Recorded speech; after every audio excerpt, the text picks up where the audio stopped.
स्वागत है। ताज़ा खबर के दर्शकों का स्वागत है, देशवासियों का स्वागत है, भारतवासियों का स्वागत है। हम मौजूद हैं इस समय नॉर्थ एवेन्यू में। हम दिल्ली के इस समय नॉर्थ एवेन्यू इलाके में मौजूद हैं, जहां पे गोरखपुर से एमपी जयप्रकाश निषाद जी की कोठी पर हम मौजूद हैं। यहां एक प्रेस कॉन्फ्रेंस का आयोजन हो रहा है। आइए हम आपको अंदर का दृश्य दिखाते हैं। सितंबर को तालकटोरा स्टेडियम में अखिल भारतीय आदिवासी कश्यप निषाद समन्वय समिति का कार्यक्रम होने जा रहा है। 5 सितंबर को ये कार्यक्रम तालकटोरा स्टेडियम में होगा। हम सभी लोग, आप सभी लोग अखिल भारतीय आदिवासी कश्यप निषाद कहार निषाद भोई समन्वय समिति के बैनर तले हम मौजूद हैं आपके चलो दिल्ली प्रोग्राम के साथ। तो गुरचंद जी, आपसे शुरुआत करता हूं। मैं चाहता हूं कृपया सबसे पहले लोगों के विषय में बताएं जो यहाँ मौजूद है। सभी सामाजिक बंधुओं का नमस्कार, सभी मीडिया का आभार। मैं गुरचंद सिंह कश्यप, राष्ट्रीय अध्यक्ष अखिल भारतीय कश्यप निषाद मल्ला विकास मंच, जो कि एक घटक है, एक सहायक है अखिल आदिवासी कश्यप कहार निषाद भोई समन्वय समिति। समन्वय समिति एक कोऑर्डिनेशन कमेटी है जो कि 151 संगठनों के सहयोग से काम कर रही है। पूरे भारतवर्ष में 28 राज्यों में कार्यरत है। आज हम सभी उसके कार्यकर्ता के रूप में, सहयोगियों के रूप में यहाँ पर उपस्थित हैं। हमारे बीच में हमारे राष्ट्रीय कोऑर्डिनेटर भाई राजाराम जी हैं, हमारे यूथ के राष्ट्रीय अध्यक्ष नीरज कुमार कश्यप जी हमारे बीच में हैं, और हमारे राष्ट्रीय कार्यकारी अध्यक्ष माननीय मार्तंड प्रसाद जी हैं। राष्ट्रीय उपाध्यक्ष भाई साहब राजवीर जी हमारे बीच में हैं। आर डी कल्याण साहब जो कि राष्ट्रीय संगठन मंत्री हैं, और भाई विजय कश्यप जी भी हमारे बीच में हैं। तो आज का जो आपके साथ कॉन्फ्रेंस करने का मकसद है कि हमारा 5 सितंबर को प्रोग्राम कैसे सफल हो, हम इसको मकसद से आपके बीच में आए हैं। तो मैं चाहूँगा कि आपके माध्यम से हमारा ये संदेश पूरे भारतवर्ष के अंदर जाए, ताकि ज़्यादा से ज़्यादा लोग आए और इस प्रोग्राम को सफल बनाएं। इस प्रोग्राम से बात शुरू करते हैं। इस उद्देश्य बताइए जिसकी वजह से 5 सितंबर को तालकटोरा स्टेडियम में आप लोगों का महत्वपूर्ण प्रोग्राम होने वाला है। अखिल भारतीय कश्यप समाज समन्वय समिति ने जी अनेकों बार जी 14 वर्षों से, और जी हमारी कुछ मांगे हैं, उनको लेकर के हम लगातार निरंतर हैं।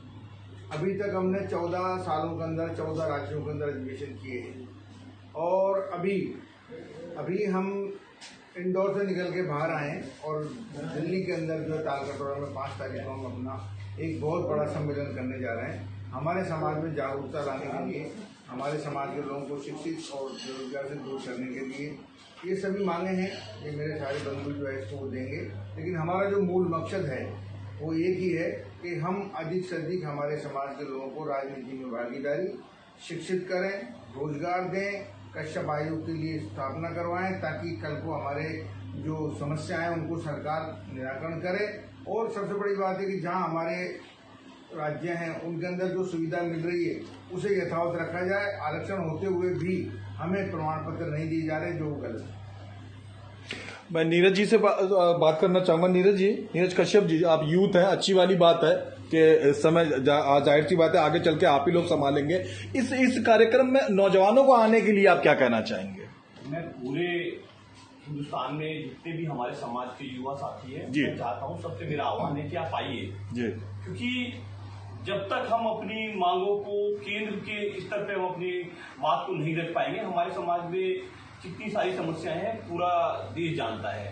आज हम ये इतना बड़ा यहाँ पे अगर हम कर पा रहे हैं समारोह, केवल इसलिए क्योंकि हम चाहते हैं कि युवा आगे आए, युवा राजनीति में आगे आए, हमारे देश का युवा जो शिक्षा में आगे बढ़े, हमारे लोगों को, हमारे समाज के युवाओं को रोजगार में पूरा का पूरी भागीदारी मिले।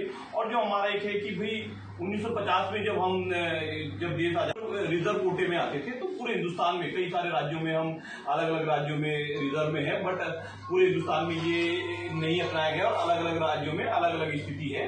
कहीं हम ओबीसी हैं, कहीं पर हम एससी हैं, कहीं पर हम एसटी भी हैं। तो मेरा केंद्र सरकार से हमारा यही निवेदन रहेगा कि आप हमारे पूरे देश को हमारे एक नाम से हमें जाना जाए, पूरे हमारे समाज को, और युवाओं को हिस्सेदारी मिले, वो रोजगार में हो, वो राजनीति में हो, वो शिक्षा में हो। और क्योंकि देश का अगर आगे लेके जाना है तो सभी समाजों को आपको आगे लेके जाना है। केंद्र सरकार से तो हमारा यही निवेदन है। और हमारा समाज हमेशा से दबा कुचला रहा है, बहुत ज्यादा गरीब लोग हमारे समाज में हैं। तो अगर आप हमारे समाज की तरफ थोड़ा सा अगर ध्यान केंद्रित कर लेंगे तो मुझे लगता है कि हमारा समाज भी उत्थान की ओर अग्रसर हो जाएगा। बहुत बढ़िया, इनको दे दीजिए। क्या मुद्दे हैं जिनमें आपको लगता है कि समाज अभी भी पिछले 30 साल में मतलब शिक्षा का स्तर तो बढ़ा है लेकिन पिछड़ा हुआ है, जिनके लिए आवाज उठानी पड़ रही है? क्या जरूरतें हैं? हमारा समाज जो है वो बहुत छोटे छोटे टुकड़ों में बटा हुआ है जी, जिसको हम लोग सरनेम्स बोलते हैं जी, जैसे बिन, केवट, जी, निषाद, जी, जी, ये जो सरनेम्स होते हैं ये आज जातियां बन के इनके अपने राष्ट्रीय नेता हो गए। जी, ठीक है, चूंकि अभी तक दस्तावेज उपलब्ध नहीं थे इन सब बारे में कि ये जातियां अलग अलग हैं कि एक साथ है, तो ये जो कॉम्प्लेक्स पैदा हो गया ना, जिसके कारण अंग्रेजों ने भी क्या किया, अलग अलग जगह पे इस चीज को अध्ययन किया था। और अध्ययन करने के बाद में इन्होंने अपनी किताब में लिखा है जी, जिसको कि हम लोग the tribes and caste of, जिसको कि भारत सरकार अलग अलग नामों से इस्तेमाल करती है। जातियों की सूची बनाने में, उनका संरक्षण करने के लिए उनके लिए योजनाएं बनाती है। तो खास करके मछुआरा जातियां हैं जिनके संबंध में सारे जाति, चाहे वो कोली हो, चाहे वो निषाद हो, चाहे मल्ला हो, केवल इन्हीं कास्ट के नाम पे सुप्रीम कोर्ट में केस चलते हैं। और सुप्रीम कोर्ट बार बार यही बोलता है जिनको रिकमेंड किया गया था 1950 में उनको लाभ देना है। तो जिनको रिकमेंड किया गया था वो सूचियां हम अब सरकार को प्रोवाइड कर रहे हैं, लेकिन सरकार की तरफ से कोई ऐसी पहल नहीं हो रही है कि इन जातियों को ये लाभ दिया जाए। तो हमारा ये पूरा प्रयास है कि जितने भी सामाजिक संगठन, छोटे छोटे जातियों के जो सामाजिक संगठन है, वो सारे इस कार्यक्रम के माध्यम से सारे मनमुटाव भूल करके एक बार एक मंच पे आए, अपनी बात कहें, जितने भी दस्तावेज हैं और जो भी मतभेद है सबको बुला करके यहाँ पे अपनी बात रखें। ये बातें शांति प्रिय तरीके से भारत सरकार तक हम लोगों का जो प्रतिनिधि मंडल है वो पहुंचाएगा और अपनी मांगों को पूरा करने के लिए अनुरोध करेगा। इसलिए यह कार्यक्रम है। तो अनुरोध है कि जितने भी सामाजिक संगठनों तक ये मैसेज जा रहा है, वो भ्रातृत्व की भावना का परिचय देते हुए, देश की एकता और अखंडता की भावना का परिचय देते हुए पूर्ण सौहार्दपूर्ण वातावरण में इस कार्यक्रम में शामिल हो। जितनी व्यवस्था हो सकती थी हम लोगों ने पर्याप्त करने की कोशिश की है। आगे जो है वो कार्यक्रम होगा, उस दिन समझ में आएगा।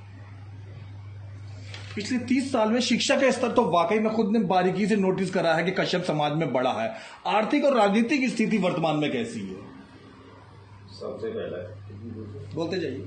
सबसे पहले आप जो पत्रकार बन लोग यहाँ आए हुए हैं उनका हम हार्दिक अभिनंदन करते हैं कि आप बहुत छोटे नोटिस पर एक गरीब समाज की आवाज़ सुनने के लिए आए। मेरा कहना ये है कि हमारा जो समाज है ये बहुत ही गरीब समाज है। जैसे और गरीब समाज थे जो हमारा देश आज़ाद हुआ, तो हमारे समाज को भी पूरे देश में हर प्रांत नाम से है। जैसे दिल्ली में मल्ला के नाम से है, बंगाल में मल्ला के नाम से है, और उड़ीसा में केवरता के नाम से है, जी महाराज, कहीं कोली महाकोली के नाम से जी जी।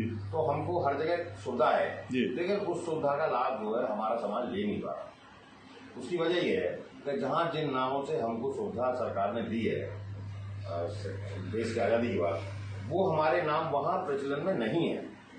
तो इससे ऐसा लगता है कि जानबूझ करके या तो हमारे उस समय राजनीति में हमारे गुरु नहीं थे, हमारे समाज के लोग वहाँ प्रभावशाली नहीं थे, मार्गदर्शक ऐसे नामों से डाल रखा है जी जी, कि उससे हमें सुविधा नहीं मिल पाई। जी जी। तो जो हमें सुविधा नहीं मिली तो हम पहले से जैसी स्टेटस हमारा 47 में था उससे बहुत नीचे हम चले गए जी। तो हमारी सरकार से यही मांग है कि हमारे जहाँ जहाँ आरक्षण की सुविधा हमें प्राप्त है ऑलरेडी, वहाँ हमारे आरक्षण के तहत हमारे बच्चों की सर्टिफिकेट बननी चाहिए, और सर्टिफिकेट बन जाएंगे हमारे बच्चे पढ़ेंगे लिखेंगे आगे आएंगे, देश की मुख्यधारा जुड़ेंगे। दूसरा हमारी सरकार से डिमांड ये है कि हम पूरे भारतवर्ष में हर प्रांत में हर जिले में पाए जाते हैं, हम वो लोग हैं जो जल से संबंध रखने वाले हैं। पहले हमारे साधन ठीक थे, जल का हम काम करते थे, ट्रांसपोर्ट का काम हम करते थे। जब सड़कें नहीं थी, पुल नहीं थे, तो सारा ट्रांसपोर्ट जो है वो देश के महिलाओं के हाथ में था। उसके बाद हमारे जो रोजगार है वो सरकार ने खत्म कर दिए, एक तरह से सड़कें बन गई, तो वो देश का विकास करना भी जरूरी था। लेकिन उसके साथ साथ हमारे समाज का जो काम छीना गया, जो रोजगार छीना गया, उसके लिए सरकार ने कोई नहीं सोचा। चाहे कोई सरकार रही हो, आज तक हमको जो है उपेक्षित रखा गया है। तो हमारी सरकार से डिमांड ये है कि तो हमारा आरक्षण जहां हमें मिला हुआ है वो लागू होना चाहिए। दूसरी बात ये है कि हमारी जनसंख्या जो हमारे पास आंकड़े हैं, समाज के पास आंकड़े हैं, वो करीब 15% हम लोग हैं। तो देश के अंदर देश की आबादी 150 करोड़ के आसपास है, उसमें से 20 करोड़ प्लस हम है।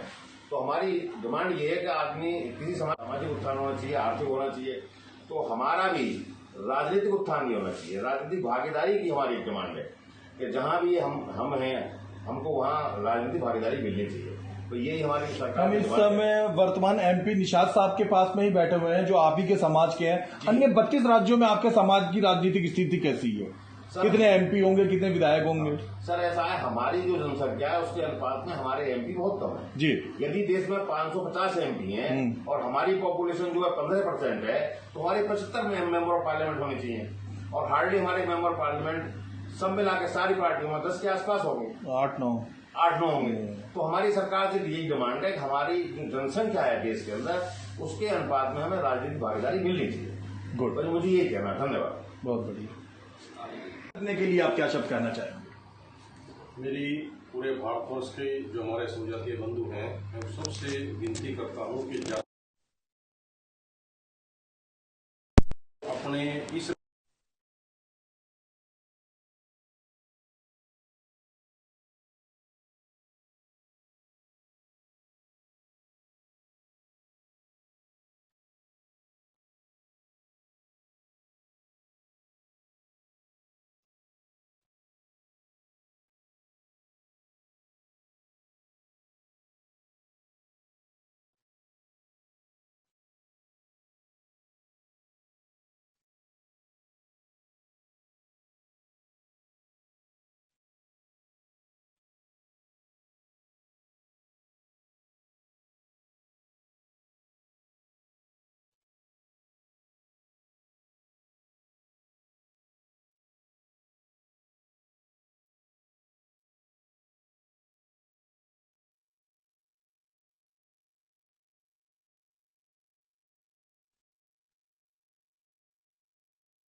कार्यक्रम के द्वारा एक बहुत बड़े एक जो सेवा दल का गठन करने जा रहे हैं, ऐसा हमारा प्रयास है। लोगों के बहुत अच्छा इसका प्रतिसाद भी मिल रहा है कि इस तरीके का एक दल का गठन करके भारत सरकार से अनुरोध किया जाए कि हमारे दल को ट्रेनिंग दिया जाए, और ट्रेनिंग देने के बाद में उनको जहां भी आवश्यकता हो पूरे साजो सामान के साथ हम 1 घंटे में निकलने को तैयार रहेंगे।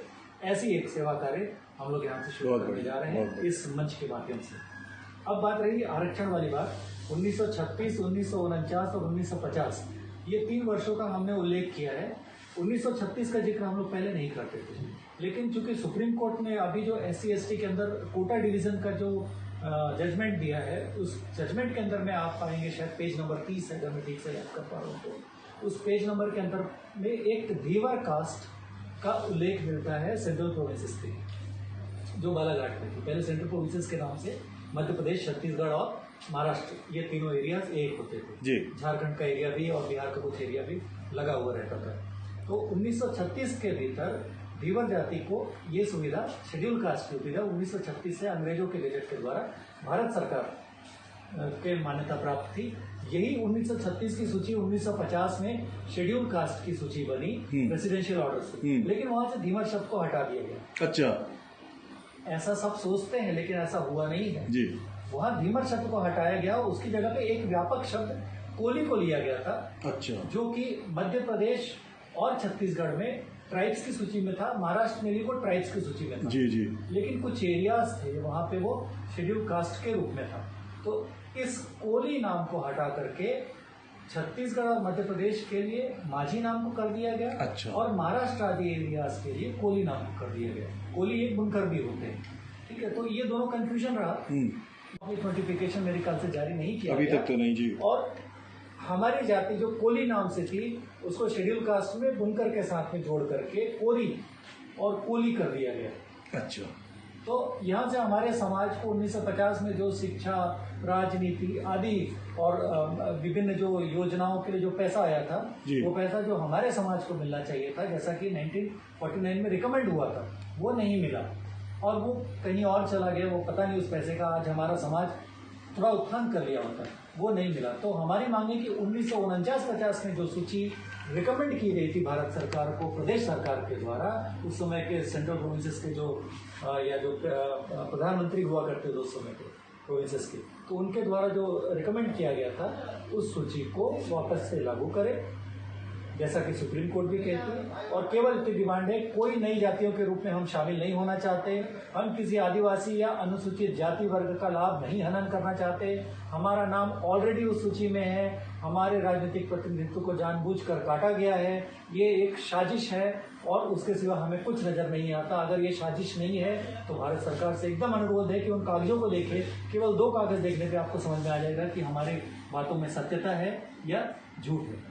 ये सारे शासन के दस्तावेज हैं, पता नहीं शासन इनको क्यों नहीं देखना चाह रहा है। केंद्रीय शासन रजिस्ट्रार जनरल ऑफ इंडिया के पास भी ये कागज है, उन्हीं से हमको प्राप्त हुए हैं, लेकिन जब हम यहाँ से उस कागज को शासन के थ्रू भेजते हैं, अपने प्रदेश सरकार के थ्रू भेजते हैं, तो वहाँ से रिजेक्ट कर देते हैं। तो मुझे ये समझ में नहीं आता है कि जो हमें RTI के तहत जानकारी देते हैं वो अलग लोग बैठते हैं और जो करते हैं वो अलग है, या इसमें हमारे समाज की कमी है, या इस तरीके से एक माहौल बनाया गया है कि चूंकि ये समाज उभर ना पाए इसलिए इस तरीके की व्यवस्था करके रखो कि ये लोग उस सूची में, समाज को कम से कम ये जानकारी मिलेगी तो शायद कुछ हो जाए। शायद मातंगे जी, केरल के मल्ला लोग, गोवा के मल्ला लोग, महाराष्ट्र के मल्ला लोग, उत्तर प्रदेश, यूपी के, दिल्ली है, सब हैं मल्ला लोग, लेकिन सबके सरनेम आपका कहना बड़े अलग अलग हो जाते हैं, अलग अलग जगहों पे रहने की वजह से। एक तमिल अपने हिसाब से लगाता है, गोवा वाला गोवानी मल्ला अपने हिसाब से, और इन सबको लाभ नहीं मिल पा रहा है।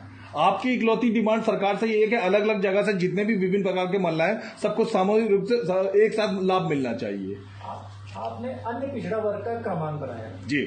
मान लीजिए मैं छत्तीसगढ़ का ज्यादा बोलूंगा क्योंकि वहाँ पे आपको स्पष्ट दिखेगा सारी जातियों का सेंटर अच्छा अच्छा है ना, सारे जो मेन जातियां। तो छत्तीसगढ़ की बात अगर आप ले तो वहाँ पे 12 नंबर क्रमांक पे लिख दिया गया सारी जातियों को। अच्छा, ठीक है, 12-13 जातियां हैं उनको लिख दिया गया। आप क्रमांक 12 पे 12-13 जातियों को लिखने को सहमत हो, लेकिन आपने कभी भी ये प्रयास नहीं किया कि ये जातियां एक नाम से जानी जाए, जबकि इसका ऑलरेडी नोटिफिकेशन है, इसको आपने नहीं देखा। उत्तर प्रदेश की जो भी बात चल रही है, मझवार में ऑलरेडी ये थे, आज तक लाभ मिल रहा था। ये अचानक से उस सेंसस को, 61 में सेंसस भी हुआ 50 की लिस्ट बनने के बाद में, ये अचानक से क्या हुआ कि नहीं इनको अलग करना है। क्यों अलग करना है, ये बात जानने की। ठीक है, तो जब मझवार के रूप में उनको लाभ मिल रहा था, उनकी गिनती उसमें हो रही थी, आज ये अलग कैसे हो गए।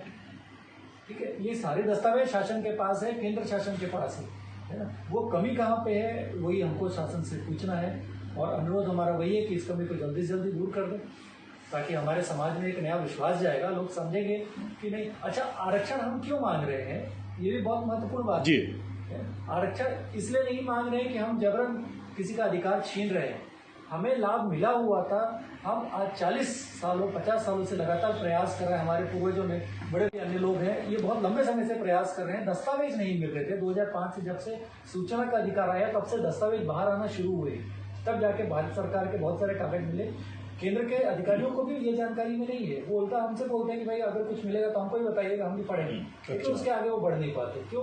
क्योंकि राजनीतिक इच्छा शक्ति शायद कहीं ना कहीं उनको उनका दमन कर देती है, उनके जो सही कागज हैं उनको दबा के रख देती है। तो आज हम दावे के साथ कहते हैं कि यदि हमारे कागज गलत है तो मंच पे आकर के कोई भी शासन का प्रतिनिधि हमको बता दे कि ये जो आपने कागज दिए हैं ये गलत है, हम अपना ये संगठन का जो कार्यक्रम है वहीं पे बंद कर देंगे और वापस चले जाएंगे, ये हमारा वादा है। अन्यथा अन्यथा तो है नहीं, क्योंकि ये सौहार्दपूर्ण कार्यक्रम है हमारा और किसी भी प्रकार का आंदोलन हम नहीं करेंगे। अभी हम पहले शासन से अपील करेंगे, विनम्र अपील है, विनम्र अपील करेंगे, सौहार्दपूर्ण वातावरण में बातचीत करेंगे और उसके बाद ही कोई निर्णय लेंगे। जैसा संगठन चाहेगा वैसा हम कार्य करेंगे। अंतिम बात की तरफ आते हैं, कितने संगठनों का सहयोग मिल रहा है इस जंतर मंतर वाले प्रोग्राम के लिए, इस तालकटोरा स्टेडियम वाले कार्यक्रम के लिए? सर, तमाम भारतवर्ष से हमारे लगभग 151 संगठन है, तो सबके सब पूरी तरह से समर्पित होकर के इस प्रोग्राम के लिए अपना समर्थन दे रहे हैं और हर तरह से इस प्रोग्राम को सफल बनाने का पूरा प्रयास कर रहे हैं। ठीक, थैंक यू। अभी 205 हो गए हैं संगठन। इतने सारे शब्द जुड़े हैं, इसका शॉर्ट में जवाब दीजिए। सवाल क्या आपका? ये नाम के साथ जो अपने संस्था का नाम रखा है, इसमें इतने सारे शब्द जोड़े हैं, इसका तात्पर्य क्या है? देखिए, हमारे समाज के जो बंधु हैं अलग अलग राज्य में वो अलग अलग नाम से जाने जाते हैं, इसलिए उन सब को जो मेजर उस संख्या में है उन सबको जिस नाम से जाना जाता है, खाली उनको सम्मान देने के लिए और पहचान देने के लिए संगठन में जोड़ा गया नाम उनके। आजादी के तकरीबन 75-80 साल होने वाले हैं और अब तक आप संघर्ष कर रहे हैं। अगर पूछा जाए तो ऐतिहासिक तौर पर जब देश आजाद हुआ तब और आज व्यवहारिक रूप में आप कहाँ हैं? देखिए, जब से देश आजाद हुआ है तब से जो अपनी टोटल हम भारतीय अगर जनसंख्या लें तो उसको लगभग 3 कैटेगरी में बांटा गया था। एक जनरल कास्ट थी, एक SC ST थी और एक OBC कास्ट थी। तो OBC के अधिकारों के साथ हमेशा ही कहीं ना कहीं कुठाराघात हुआ है। रिजर्वेशन के माध्यम से जो SC ST जो हमारा समाज था उनको तो अपना अधिकार मिल गए। जनरल कास्ट का पहले से ही दबदबा पूरा का पूरा रहा है, लेकिन जो बैकवर्ड क्लास है वो कहीं ना कहीं अपने अधिकारों से वंचित रही है और जो नजरिया, सामाजिक जो नजरिया था लोगों का हमारे प्रति, तब से अब तक अभी तक भी चेंज नहीं हो पाया। आपके संवाददाता सम्मेलन में कई लोगों ने आरक्षण शब्द कहा। आरक्षण का वास्तविक आधार क्या और आरक्षण किस लिए चाहिए और किस चीज की चाहिए? एक्चुअली क्या आरक्षण जो है ना, जनसंख्या के अनुपात में अपने अधिकार मांगने का एक पैमाना है। तो जो हमारी जनसंख्या है उसके आधार पर ये प्रूव्ड है आज तक कि जो बैकवर्ड समाज है उसकी जो पोजीशन है, अगर हम अपने ही समाज को लें, कश्यप समाज को लें, तो कश्यप समाज की अगर एक प्रदेश में जो भी हमें सुविधा मिल रही है, हमें दूसरे प्रदेश में भी हमारे सामाजिक बंधुओं को वो सुविधाएं मिल जाए, यही हमारा आरक्षण है। आप केंद्र शासित राज्य में बैठे हुए हैं और 28 राज्यों में कह रहे कि हमारा संगठन काम कर रहा है। अगर ये आंकड़ा आपसे पूछा जाए कि पूरे राष्ट्र के जितने भी राज्य हैं वहाँ आपके MLA विधायक प्रतिनिधि कितने हो सकते हैं? जो तभी हमने बताया ना, 40 के आसपास है। नहीं, देखिए, हमारे पूरे देश के अंदर 16 MP हैं, 45 MLA हैं और 10 MLC हैं और 10 से 15 लोग वो हैं जो लोग आज की तारीख में सत्ता से बाहर हैं। हमारे इस कार्यक्रम के अंदर ये सब लोग आमंत्रित हैं और इनमें से करीब 50% लोगों की स्वीकृति भी आई है। हम सिर्फ ये चाह रहे हैं कि ये जो कश्यप समाज का अधिवेशन है, ये अधिवेशन सबसे मान्यता प्रताप सभी की सहमति से हो रहा है। ये जागरूकता का है, हमारे अधिकारों की मांग करने का है। हमारा ये कहना है कि जो हमारी स्थिति है उसको सुदृढ़ करने के लिए हमें राजनीतिक आधार दिया जाए, क्योंकि अगर जब तक हम राजनीतिक भागीदारी नहीं लेंगे तब तक हमारी आवाज़ लोकसभा विधानसभा में कौन उठाएगा? ये हमारा मूल मकसद है। और जहाँ तक सवाल हमारे समन्वय समिति है, ये नॉन पॉलिटिकल है, इसका कोई लेना देना नहीं है, पर हमारे लोगों को राजनीति करके और उनको वहाँ तक भेजना, ये हमारा एक उनके लिए सहायता होगी, उनके लिए हमारा एक सहयोग होगा। अपने जनमानस से आने वाली अधिवेशन के लिए कुछ अपील करेंगे?